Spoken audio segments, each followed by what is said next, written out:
welcome to Kai Chi Alchemy. You can call me Katchi. This is a space of love, y'all. Good morning, good afternoon, good evening, good night, wherever you are in the cosmos today. I want to thank y'all for showing up. Thanks for supporting the channel. Thanks for co-creating community with me. I appreciate those likes and everything that you do to help me expand my reach and help more people. This is going to be a collective message today. It will not resonate with everybody, so I encourage you to take what resonates and leave the rest. We're going to do a brief one breath meditation here.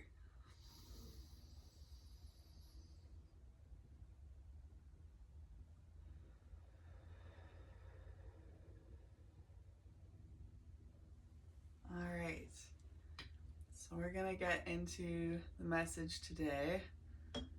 I'm going to put a little Florida water in my heart base here for a second. I'm drinking some rose petal, rose hip, and motherwort tea.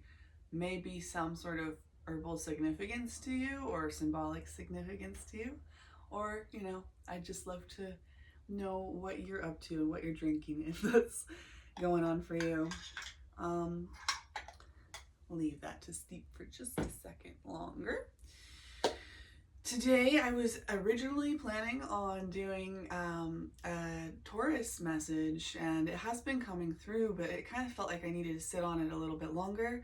And then I realized that I was having some issues with my chargers and everything. So literally, I'm not sure how much space or how much time I have to get this message out. It feels like there may be some crossover and tie into. You may have some prominent Taurus placements, but this is definitely for a different collective here. So I'm going to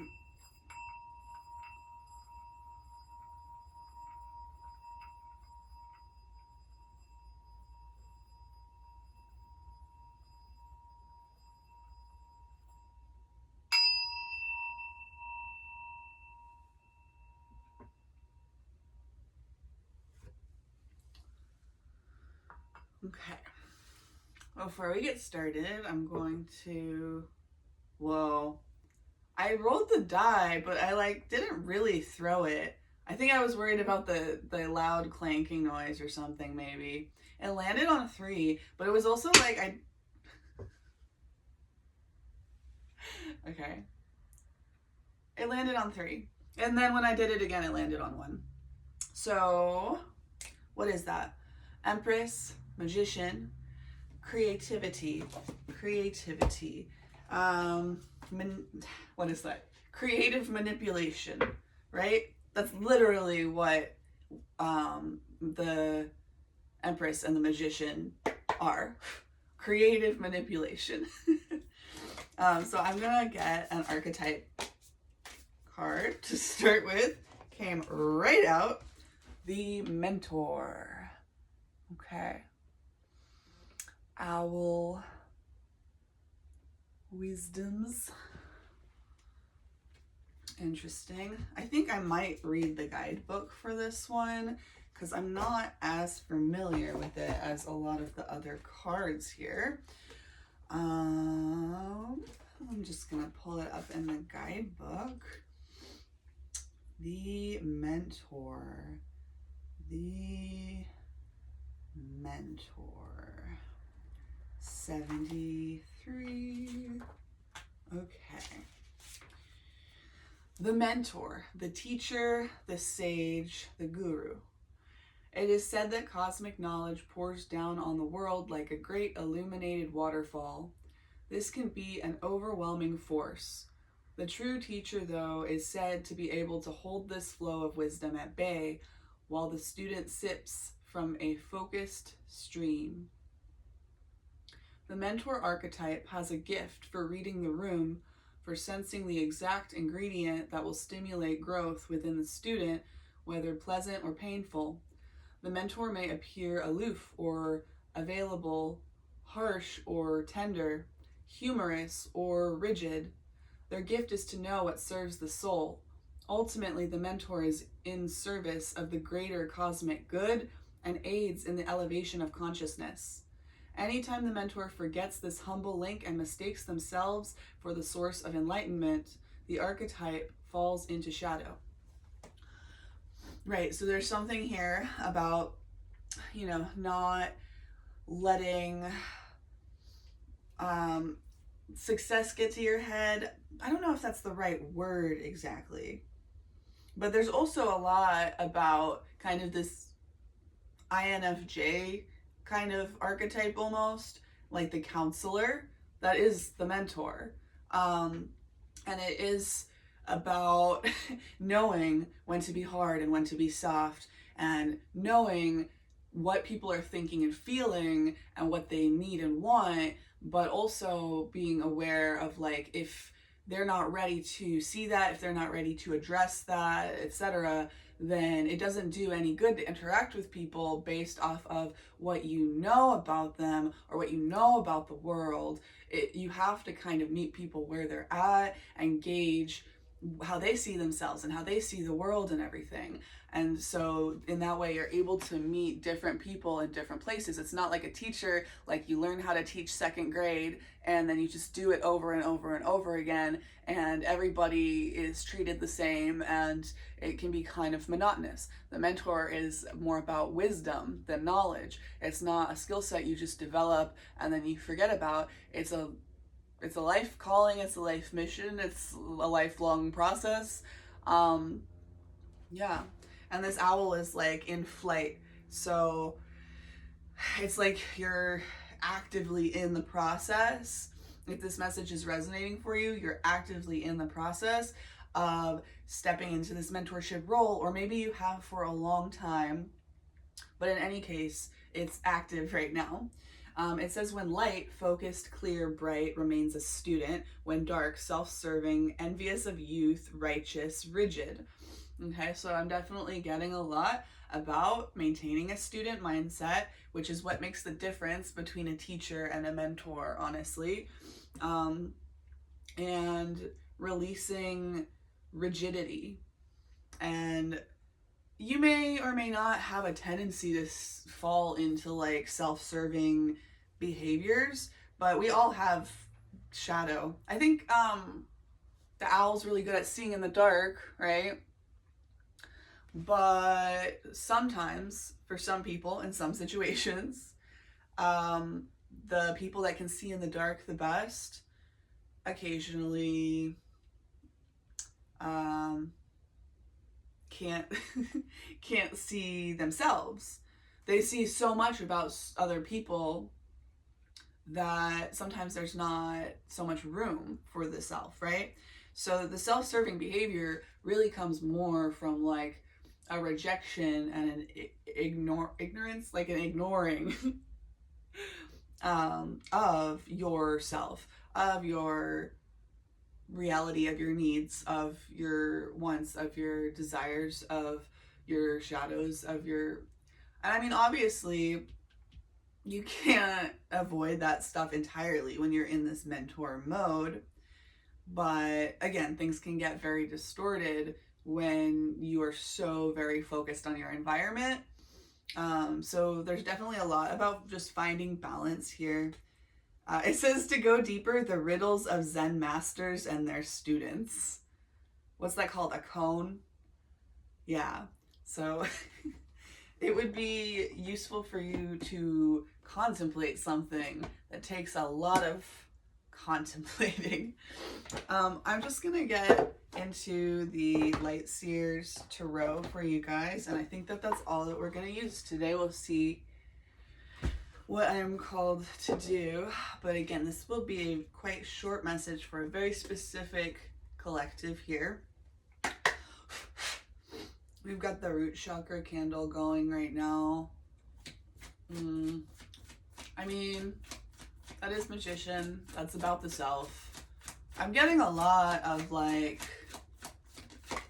healer, heal thyself. A lot of like Chiron influence. You may have some placements or transits related to that. Okay. I am definitely feeling the need to light a little bit of this sweetgrass for y'all. This is like kind of a sticky, heavy energy, but not in a bad way. Oh, did that make the candle go out? Interesting. Okay, so I was trying to do something, and then I ended up snuffing out something else because I was so focused on the one thing. It's just a lot more about balance. Okay, let me get into these tarot cards, see if I can get a little more grounded, even though we've got this like flying in the dark way up there. This is giving me kind of like Aquarius meets Scorpio, which sounds like a good time, but also you gotta add the heart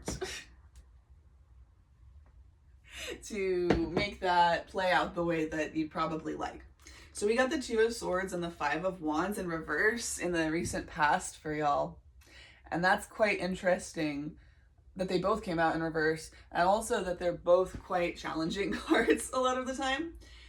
The Five of Wands is like a card of competition or conflict, and the Two of Swords is about like making a tough decision, and you're like blindfolded, you got these like birds trying to pull your strings and scratch at you. There's just like a lot of, it's not even self-defense. She looks like she's not even looking at the danger, and she's kind of smiling almost, but she is being puppeteered by these two different thought forms, and or at least influenced by them. And she's looking at all this conflict over here, but she's got a blindfold on, so she senses it, but she doesn't see it. She knows it, but she doesn't acknowledge it.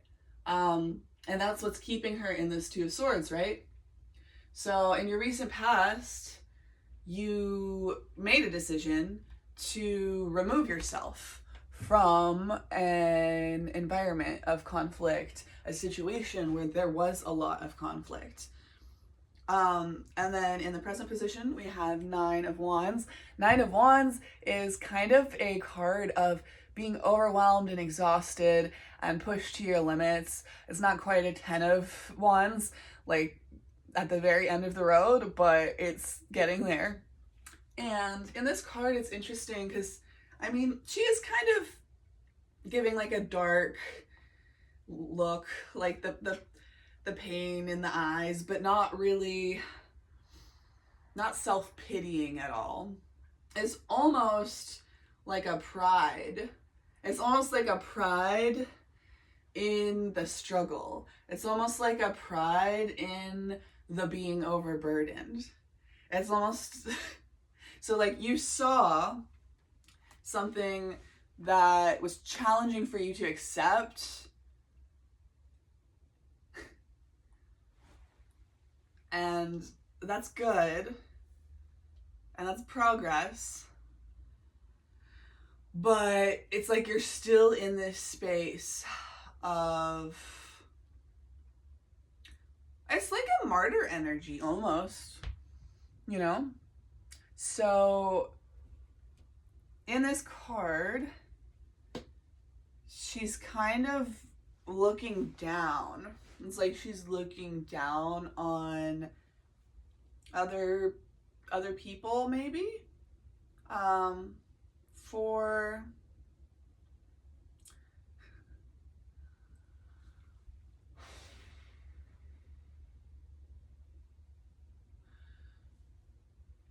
yeah, you created some mastery,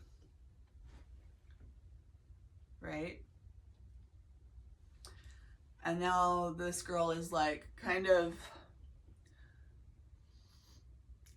looking down on people who cannot hold the same type or level of burdens that she is and can and has proven to be, because like she's in the process of it right now.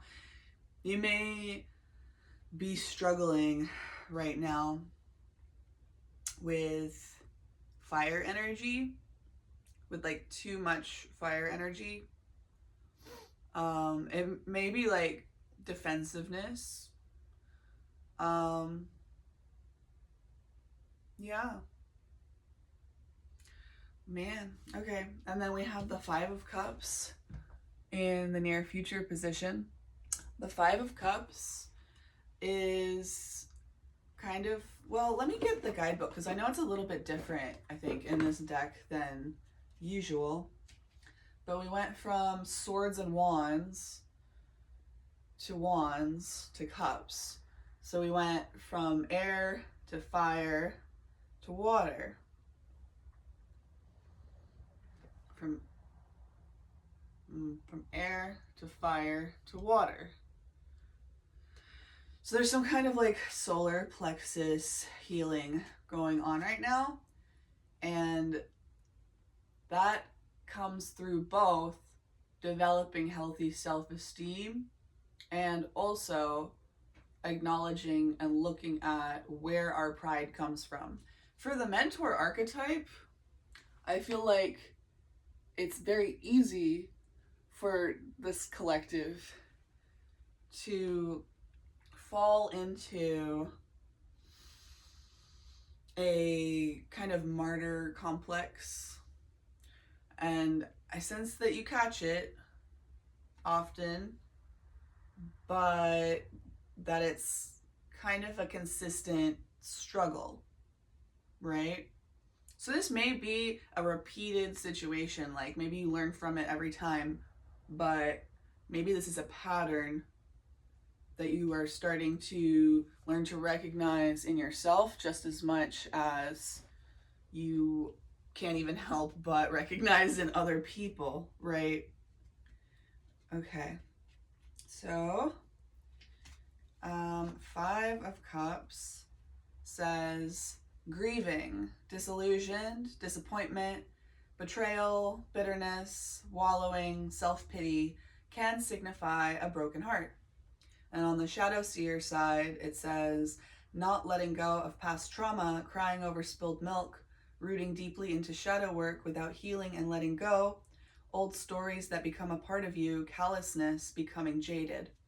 Okay, so it's possible at the point of making a decision to see something, to see some conflict that you sensed but didn't want to acknowledge, bringing you into this space of like confidence and relief, but also potentially this martyr energy, right?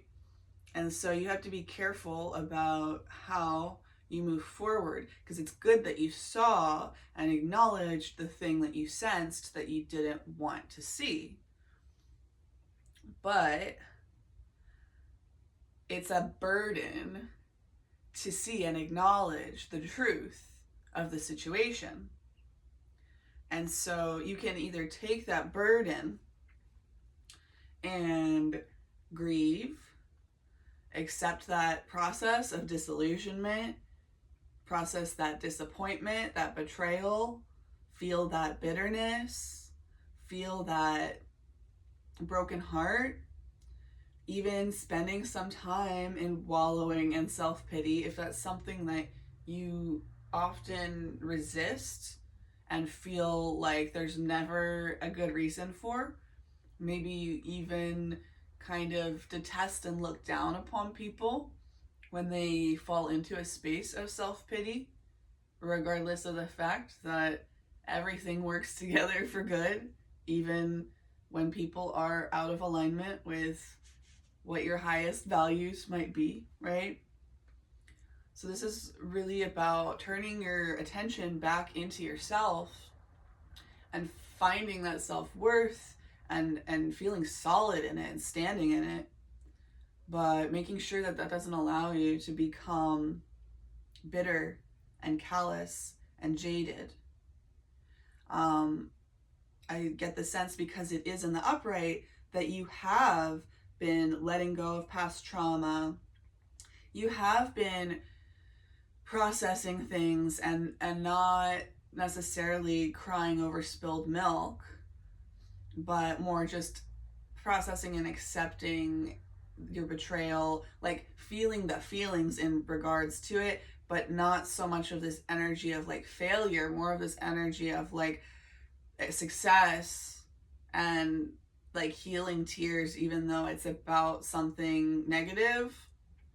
The truth, you care about the truth above everything else. You want the truth above all else. It's not so much about hope. It's not so much about belief. It's not so much about desires and getting fulfillment.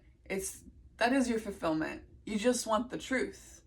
Okay? So it might be hard, but at the end of the day, I get that is your highest value and is what it is. And so in your future, you're going to go from this fiery space of feeling really capable, but also burdened and overwhelmed, seeing the truth of that, knowing it's not sustainable.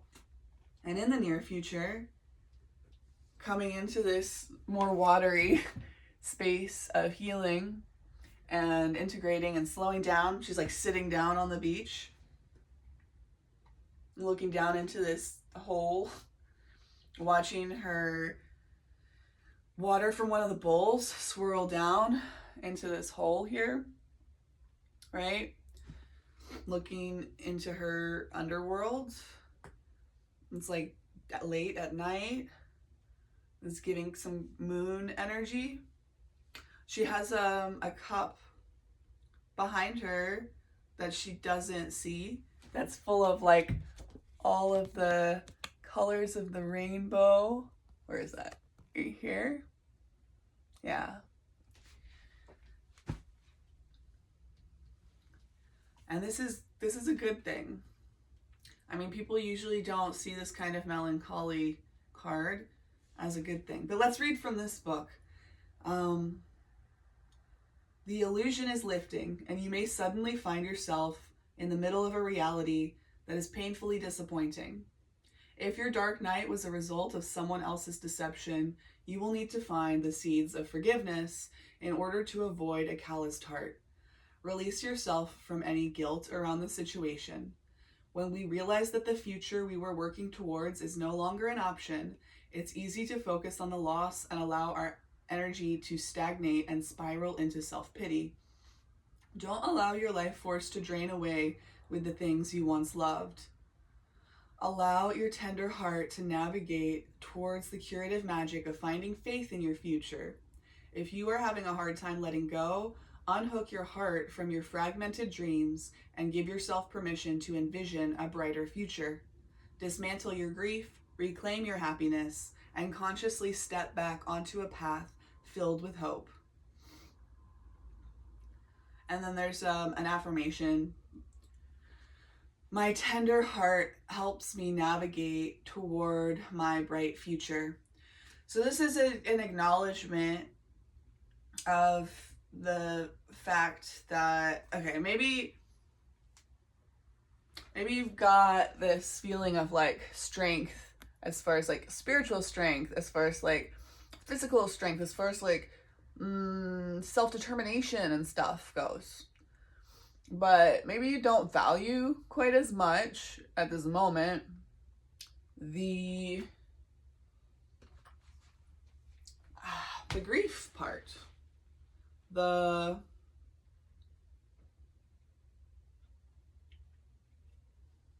grief part. Okay. So it's important to get yourself up and out of whatever this was. And in the future, you are going to need to slow down and come into a space of reflection, but don't focus all on this drain. Remember, the hope is right behind you when you're ready to turn around and focus on this little bowl of rainbow iridescent water. Okay. I was getting a vision at one point recently for this collective about like filling up a sink or a bathtub or something, and you fill it up with water, and there's like a drain at the bottom, and you're supposed to be able to push the drain down and it'll pop up and release the drain and let the water swirl down the drain, right? And I was getting this sense of a blockage of the pressure from all of this water. The sink got so full that there was no way to get this drain open because the pressure was bearing down on it. It gives me kind of like if there's a water feature and then there's a dam built over it. And there's so much pressure bearing down on it in a certain direction, in a certain way, that it can't. Well, okay, so the dam is the pressure. But when you have all of this water that's preventing this process of flow from happening, if you have this emotional blockage because of the pressure and the immensity and the weight of what you're holding right now is, and the sink that you have to hold it in is just simply not up to the task, right? But then I saw scooping up with a bucket or a mug or something, scooping up the water and pouring it from the sink into the bathtub to the point where the water and the pressure is manageable and you can press the drain and allow the flow and prevent the blockage or end the blockage. And I was getting this symbolism for that of taking this emotional energy and giving it to something that is capable of holding and transmuting and processing that level of pressure, that level of weight. And so the sink is higher than the bathtub, right? And I was getting this sense of like giving those emotions to the earth, giving those emotions to spirit, giving those emotions to a force greater than yourself that isn't wrapped up in the narrative and the verbal thoughts about it, giving that energy and allowing something else to hold it and process it for you so that you can process what you're capable of. Because the mentor can like see and do so many things that a lot of people can't. It's very easy to kind of create like a complex, not even like oh, I'm so much like cooler and better than everybody, but like a knowing in your bones that you're more capable than a lot of people in a lot of situations. And that's like a heavy weight to bear if you're like a sensitive person. You don't want that. You want all the ships to rise together. And when you see where people are holding themselves back, you can get really hyperfixated on resolving that, which is how you can get stuck in this energy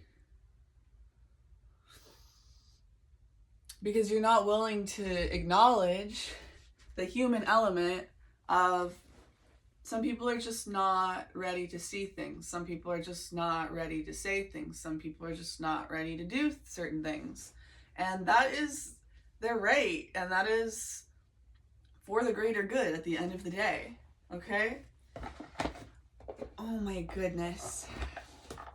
I I am so grateful. 30:03 on the clock.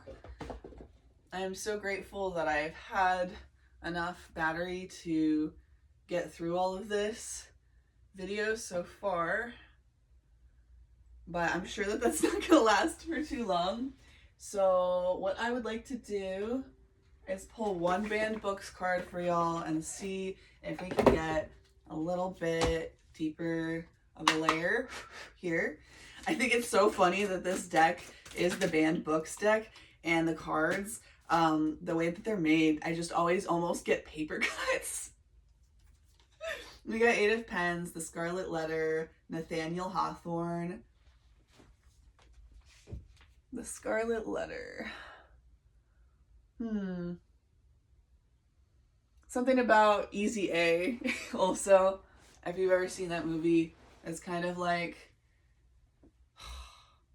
she gets a little big for her britches and it gets complicated. We got 8 of Words on the bottom of the deck, The Adventures of Huckleberry Finn, Mark Twain.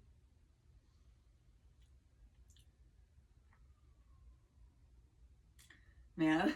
Okay, so 8 of Pens, this is 8 of Swords. This is about mental entrapment, mental limitations.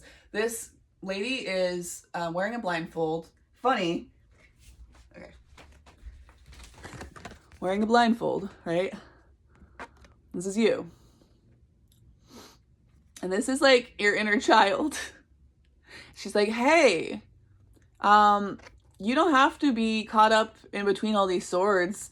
You're not really trapped here. Like, come along with me. It might be easier if you take this blindfold off, but I can see, like, take my hand and I'll take you through here. So yeah, your inner child spirit, like whatever is helping to pull you out of this situation, or perhaps a pattern that's been going on for a long time, and maybe you grow out of it or through it to certain levels in certain ways, but it just kind of keeps coming back, and there's good reasons for that. But in any case, you aren't trapped. There's nothing wrong with you because of your capabilities, or even because of the way that people react and respond to your capabilities. But just remember to let yourself have some time to feel your feelings, and to not get too overly hardened and overly defensive because of all of the conflict that you see around you. It's very easy to want to hide in your cave, right? But we need mentors, and as long as you're not overextending yourself and you're able to sustainably give from an unconditional place, that is a service to the world that we need. And thank you for being here. I think that we're gonna close that for today. Love, light, peace, and personal responsibility. I hope that you have a beautiful day.